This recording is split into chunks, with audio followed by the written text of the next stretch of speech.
The Indian National Congress has launched Sangathan Srijan Abhiyan, a nationwide organizational transformation campaign, following the recent AICC session in Ahmedabad. The initiative is about building a stronger, more accountable and people-connected party structure, starting from the District Congress Committee. What is the main objective of this Abhiyan? The key goal is to strengthen District Congress Committee by reforming the way the DCC presidents are identified, appointed, empowered and held accountable.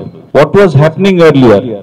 So, there was no democratic process. There might be a transparent process, but right now we are trying to hold or elect the DCC presidents in a more transparent and a democratic way. Observers like us have been tasked with extensive consultation with party workers, elected representatives, former office bearers, civil society to identify the best possible leaders. This process will culminate in the appointment of new DCC presidents who are expected to assume responsibilities by end of this phase. Another thing what we want to do through this Abhiyan is, beyond leadership change, we are revamping the executive committee of DCCs with clear roles and responsibilities. Apart from all, the DCC restructuring is complete. We'll move to revive the block, mandal and village Congress committees. Friends, this is not an administrative exercise.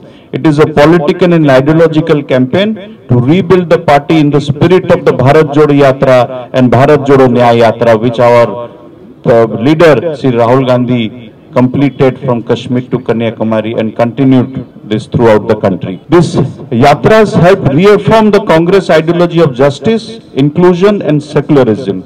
This Abhiyan is the organizational express of that message. The Abhiyan is about decentralizing power and creating space for new leadership from SC, ST, OBC, minority, women, youth and all committed Congress workers. Hence, my friends, through you, I will appeal to my Congress family. Anybody who has an aspiration to become DCC president can apply, and there will be a process of selection. I will be meeting people as an observer in groups, individually, so nobody can, everybody and anyone can come and meet us, meet me and the group, in a group or individually. So I take the note from the suggestions, their opinions, then I put forward the observations to my leadership on which the DCC presidents will be selected. So I am here for Warangal district. The press conference is for the Warangal selection of Warangal district president, and I hope through you, every corner, every person in this district will be aware of the entire process what we are going through.